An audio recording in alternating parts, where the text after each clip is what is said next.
وإذن سلام خير إيميل بعد جوكتان ما أنت ومالين آد وين ومالين مهمة جارة وله ومدى الصوماليات ما أنت ومالين تأفك هويو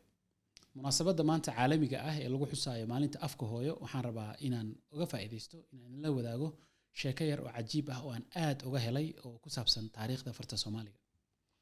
إن سيدا مدوقنا هاي فرت الصومالي وحالة قري كون سقال بقول تدواتني لبدي marka loo fiiriyo taariikhdeena ay soo jireenka ummadda Soomaaliyeed ee faca weyn 72 aad ay u dhowdahay marka waxay ka dhigan tahay in 72 ka hor aan farta Soomaaliga la qori jirin jawaabtu waa maya boqolaal sano ka hor waxaa jiri jirtay qaab kala duwan oo farta Soomaaliga loo qoro dhowr nooc ayaa jirtay noocyo badan ayaa jiro nooc kamid ah rabaa inaan la wadaago sheeko yar oo ku saabsan noocyadaas kale waxaan rabaa inaan soo baartid wixii aad soo aragtidna commentiga ay igu soo qortid noocyadaas mid kamid ah waxaa la dhihi jiray farwadaad sida magaca ka muuqdo farwadaad waxa isticmaali jiray wadaadada waxayna ku qorneed afka carabiga farta carabiga ay ku qornaan jirtay waxa la sheegaa qiyaastii qarnigii 13aad in fartan la soo saaray una soo saaray Yusuf al-Kawnayn culimadii hore wadaadadii hore Soomaalida boqolaal sano ka hor waxay u isticmaali jireen inay Soomaaliga ku qoraan qaabka carabiga farta carabiga ay ku qoran tahay amal iyagoo markaa u adeegsan jiray inay ku faafiyaan diinta inay dadka cilmiga diinka ku baraan sidoo kale waxa odayaasha hore u isticmaali jireen inay xeerarka ku kala gooyaan ku kala qoraan waxaan rabaa inaan tusaale fartaas qaabka u qorneed tusaale kamid ah inaan la wadaago oo warqad u qoray nin la oran jiray Saalax Dirir warqadan waxa la qoray in ka badan 19 sano ka hor tusaalaha marka waxay ku qoran tahay farta carabiga marka warqadan waan wada akhrineynaa micnaha ku jiro ayaan rabnaa inaan ma aragtay falanqeyno sidoo kale inaan aragno qaabkii ay u qorneed iyo sida loo isticmaali jiray sida loo akhrin jiray laakiin aniga warqadda markaan sii fiiriyay waxyaabo badan ayaa iga soo baxay oo ku saabsan dhaqankii hore qaabkii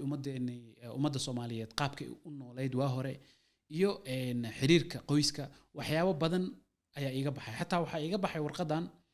qaab qoraaleedka qaabka wax loo qoro iyo sida ma aragtay hadallada loo soo gaabiyo murtida iyo nuxurka hadalka sida loo gaaro guntiisa adoonan ereyo badan u qorin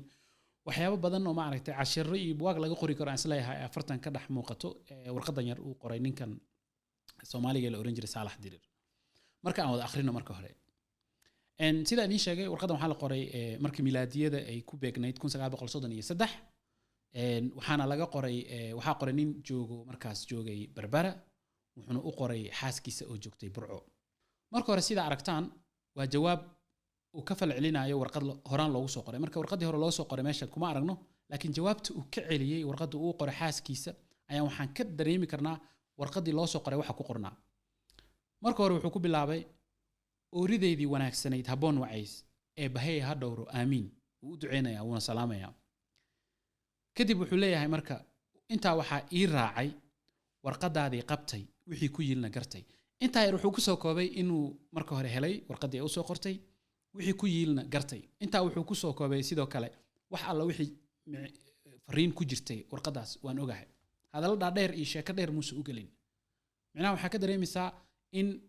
hadallada yar ee kooban macnaha weyn ku jira lagu soo koobi karo inuu af Soomaaliga ku jira because mar walba marka aan xitaa af Soomaaliga qoraayo waxaan ku dhibtoodaa inaan wax badan inaan ereyo yar ku soo koobo dad badan waxa arkay xitaa dhahayaan inuu text message English inaan ku soo qorno ayaan oo fudud maxay la ereyo yar oo English aan ku koobi karnaa wax walba taas micnaheedu ma aha in af Soomaaliga uu yar yahay ee annagana garanayn marka meeshan oo kale warqadan waxa laga baran karaa in hadallo yar wax badan ku soo koobi kartid kadib qaybta labaad wuxuu leeyahay anigu intaa waxaan ku maqnaa arcaraafkiina markaan baaray arcaraafkiina ereyga cusub ahaa laakiin waxa la igu sheegay inay tahay rafaad iyo dhibaato ina idin hasal gareynay idinkaan idin maqnaa wuxuu leeyahay intaa waxa idin kaga soo daahoon idin kaga maqnaa maadaama isaga hadda uu Berbera joogo warqadan uu Burco u qorayo reerkiisa degan yahay wuxuu leeyahay waxaan idin kaga soo daaho inta dhan idin ku maqnaa idinka idin rafaadsana basically wuxuu leeyahay idinkaan wax idin dandoonay oo idin shaqeynay oo wax maaragtay idin maqnaa waxay marka meesha ku tusinaysaa in iyada warqad canaana u soo qortay tusaale ahaan sida isleeyahay leedahay maxaa ku daaro inta dhan u maqan tahay waa naga soo daahday marka jawaabtu uu leeyahay idinku ma idin maqanahay kadib wuxuu raaciyay eebo niman wax ogeyn ha cadaabin wuu u duceynayaa wuuna u cudur daarayaa meesha waxa kaaga cad in warqadii uu soo qortay ay ahayd canaan ama ay dhaliilaysay intaas uu ka maqnaa wuxuu u sheegay marka in iyada iyo reerka uu u maqnaa uu u rafaadsanaa balse xaradeeda iyo dhaliisheeda kamuusa xanaaqine uu u cudur daaraya wuxuu leeyahay ma ogid إلهي سكما عذابه إذن كسي إيما ورهيسان بوليه معناه وان دريمي كرا إنا أغين حالة أن كجيرو بس إذنكم بأيبين مقناع إن كدب مركي إنتا كموس أكينين وحور ربا مركي إنو حالكي كينو حالك وامحي marka hore wuxuu rabaa inuu sheegay inuu soo laabanayo muddo dhow wuxuu leeyahay haatan muddo laba dowra inaan imaado ayaan ku wadaa sida uu ogaada marka si dhaqsan ku soo laabanaya mar dhaw idin imaanaya la socda inta idin imanina reerkii uu ogyahay inay rafaadsan yihiin wuxuu leeyahay marka caruurtana dhulka ama uga qaad oo deen u sii qaad buu leeyahay insha Allah wala khayr doona waxa la heli doona deen reerka u sii qaad caruurtii wuxuu kale u tilmaamay in bakaal lagu magacaabi jiray oo ay maaragtay hadda kor amaah ka qaatay inuu haduu maaragtay isagana yimaado ka qaatu leeyahay deentii aan ku lahayn ilmaha markaas wax ugu sii gad anna waa iman doona sida iyo nabad ninkaagii Saalax Diriir ayuu ku soo xiray warqadii marka waxa arkaysaa kow qaabkay u qoran tahay introduction-kii oo hordhaca ahaa nuxurkii dhaxda hadalkii jumladii ku jiray iyo gunaanadkii xal ugu keenay sheekada meesha ka socotay dhinaca waxa kaaga cad qaab qoraaleedka ma aragtay loo qoray warqada oo waxa hadda jaamacadaha lagu dhigaa boqolaal ku dhawaad 100 sano warqadan la qoray ka hor sidoo kale waxa meesha ka muuqato akhlaaqda iyo fahanka iyo ma aragtay xikmadda iyo naxariista ninkan ka muuqato uu xaaskiisa ugu jawaabayay reerkiisa waxaan kaloo meeshan ka arkay hadalada ma aragtay ka kooban maamaahda uu isticmaalay uu ku soo koobay waxyaabo badan inuu ma aragtay kaga hadli lahaa wuxuu ku soo koobay ilaahu nimaan wax ogeena cadaabin wax weyn bay macna xambaarsan tahay oo meeshaas ma aragtay wuxuu kaga kaaftoomay inuu ereyo badan iyo wax badan qoro sidoo kale waxaan kaloo ka helay qaabka uu ma aragtay hadana xalkii uu raadinayay mar walba wax markaad ka hadlaysid waa inaad solution-kiina xalkiina keentaa warqadda markuu waxay ku dhamaanaysaa inuu ma aragtay rajo gelinayo xalna u keenay ma aragtay hooshi ay arinta ay u soo qortay warqadii uu jawaabtan kaga bixinayo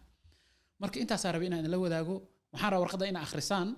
waxyaabaha kale oo kaaga baxay oo aniga hadda aanan meesha ka arkin inaad ila wadaagtaan commentiga sidoo kale inaad ma aragtay warqad noocan la mid ah haday jirto inaad ila wadaagtaan oo far wadaad ku qoran ama taariikhda farta Soomaaliga wax la xiriira warqadan waxay ku jirtay book uu qoray Cabdiraxmaan Faarax oo la oran jiray bookga magaciisa waxa la dhahaa Farta Sawday waana qayb kamid ah bookgaas warqada ayaa laga soo bixiyay jawaabtan aad iyo aad aan kaga mahadcelinayaa dhageysiga ay dhageysteen waxaan rajeynayaa inaad wax badan ka fahanteen fadlan dib u akhriya warqadan waxyaabaha ku qoran oo is leedahay ha noqoto qaab qoraaleedka ha noqoto fariinta ku jirto ha noqoto xigmadda ku jirto waxyaabahaas oo dhan commentiga aan wada falanqeyno iisoo sheega insha Allah intaan barnaamij kale ku kulmi doono waxaan idinkaga tagayaa sidaas iyo nabadgelyo